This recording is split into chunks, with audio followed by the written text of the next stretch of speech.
Hi everyone, this is AL, and welcome back to the Sanctum. So today we're going to talk about the Zodiac Reading Cards by Patsy Bennett, and it's illustrated by Richard Crooks.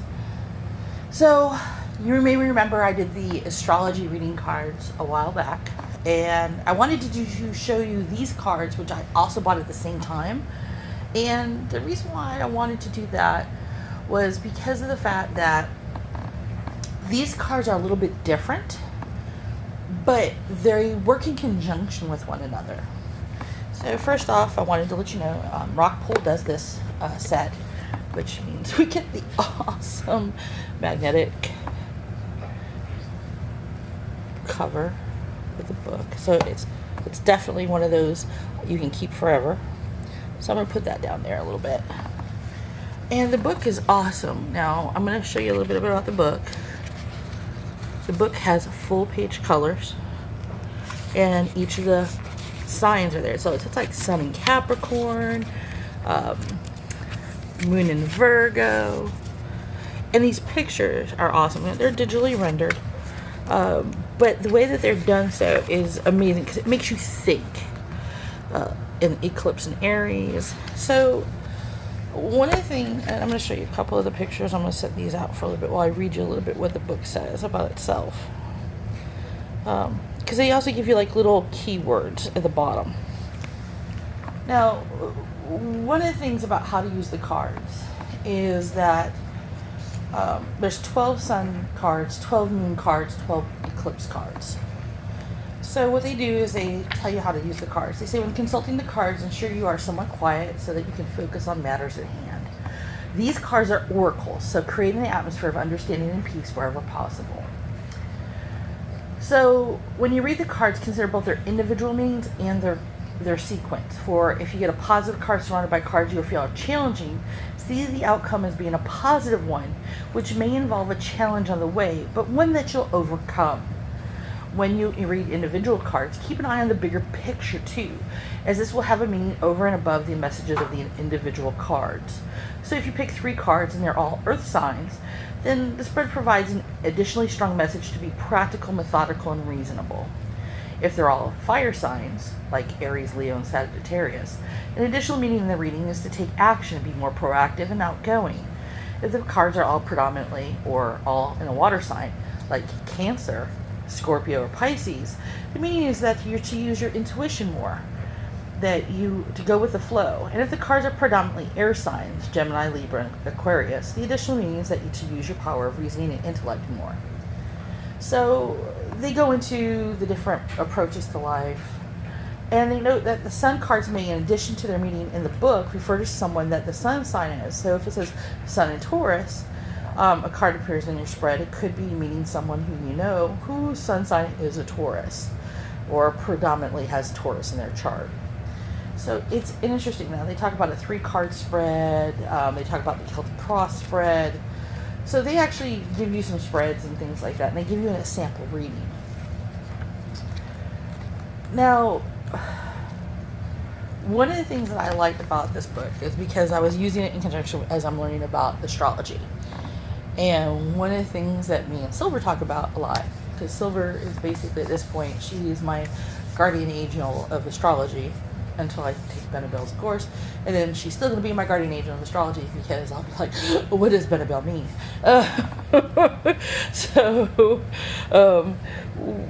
As you look at the cards, like it says Moon in Aries, it talks about courage. Oops, sorry about that.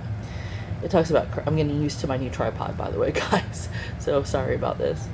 So it talks about courage and everything that has to do with that. So you see the butterfly. You see it come out of the chrysalis. You see the moon in Gemini. It means indecision. Which way do I go? Which way do we go, George? Which way do we go? The sun in Virgo. It means endeavor. Because it says that, us Virgos are, we always are hardworking and et cetera, et cetera, et cetera, et cetera. Except, not all Virgos are that way. Some of us are a little bit lazier than others. Or not as methodical. I mean, some of us are methodical, but not all the time. That would be me. I have methodicalness, and then I have every so often, I'm like, you know what, I'm just over it. Moon is Sagittarius. Discovery. What can you discover today?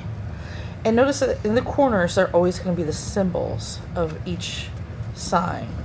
And it's interesting because in the other sign, it says freedom and adventure.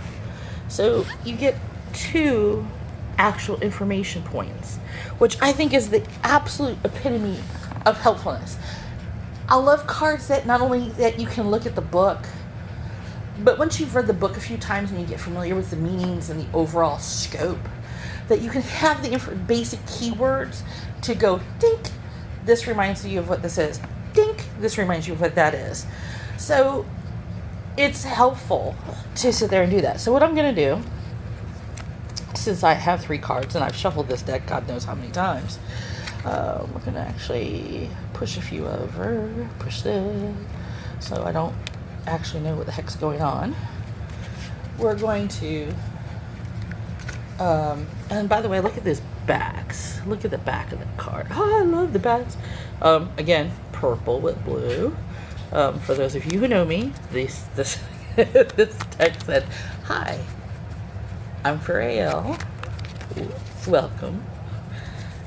So we're going to do a sample reading. We're going to take out the information from the actual deck, from the book itself. We're going to just do a brief information and go from there. Okay? So we're just going to just flip over the front cards. Okay. So we have Moon in Libra, Eclipse in Gemini, and Eclipse in Libra. And basically what I was asking is, what do we need to know for the week? Because God only knows we need to know a lot of crap for this coming week, okay? So for Moon in Libra, it says it's about love. So of course it's pink, and you see there, this little thing right there. It says, bring peace to your life and your relationship will flourish. So it says you're going to be motivated by love, to look for love and to find love. Love, lust, partnership, marriage, collaboration, and appreciation of wonder and splendor is what you're looking for. In the process, your relationships can step to a brand new level. So this is a time for consolidation. It's about the arts. It's about music and dance and everything about beauty and love that flourishes now. It's about improving your surroundings, your fashion, your grooming. And it's manifesting improved emotional well-being as you are answering a need for more beauty in your life, emotional peace and harmony. So this is about thinking carefully, avoiding impulse reactions. It's about acting and trying to find true love and peace and harmony. It needs about emotional balance. So that's what this card is about for us to be looking for the week. Now we have Eclipse in Gemini. And it says negotiation. Yeah, I can already tell already we're going to be having negotiations. I can tell already. So it says rise to challenges as a new path opens. Now, one of the things about this is that it says a fresh attitude to your self-expression and your communication skills will help you to embrace a new path. It will... It's time to draw on your abilities and boost your communication and negotiation skills and find ways to present yourself in a better light. An event may seem like a challenge, but will point the way to a new approach to enrich your life and boost your abilities. During this time, avoid arguments and tricksters. Choose which battles to fight and which battles to let go. Avoid taking shortcuts in projects or cutting corners while driving. Your efforts will flourish much better if you devote extra attention to your work and activities. What's in front of you rather than risk losing your good reputation or having an accident. If your ideas and plans are opposed, see obstacles as opportunities to fine-tune them. A short trip or change in your neighborhood may be on the cards. Repairs to transportation, a delayed trip, a revision of paperwork. A contract may be necessary. It's time to make an extra effort. So basically this is all about rising to the challenge in order to take a new path as it opens. So we're looking for love, we're looking for emotional balance, but we know that there's going to be some obstacles coming towards it. We're going to have to get over those obstacles to get to that balance, to get to that harmony. Of course there is, because you know what? Nothing can ever go smooth. Nothing going towards romance and life, a peaceful life, will ever go smooth. So we know this coming week is going to have some bumps and bruises, probably some we did not expect, but as long as we keep our eyes open, we're going to be okay to overcome those hurdles. So now we have eclipse and Libra. So we started with Libra, we're ending with Libra. Hot diggity dog. So 2 Libras means that there may be a Libra coming up in our life that we may have to deal with, somebody who's got balance that we can turn to. So that's actually a good thing overall. So it says, in regards to that, it's about rebalance, reevaluate relationships, justice, and fair play. Okay, now I'm going to laugh because I have been telling everybody in my life, especially my friends who know about my spiritual outlook, this is the time of Samhain. This is the time of Carowin. Carowin sits there and stirs the pot of knowledge and for her son. And Taliesin helps do it. And when he does, as it burns his hand, he licks the only 3 drops of the liquid that's left and becomes the greatest bard on earth. Now, Carowin is the dark god, is considered a dark goddess, which means she's the goddess of the night. She's the goddess of wisdom. She's the crone. It's the time of taking in that wisdom that we've learned all year long in the Celtic year, distilling it down, figuring out what we use, what we don't use, and deciding what we need to keep and what we need to get rid of. That's what this is. This is about rebalancing. This is all about reevaluating. It says a turning point is reached in a relationship. How does the relationship relate to your sense of fair play and your values?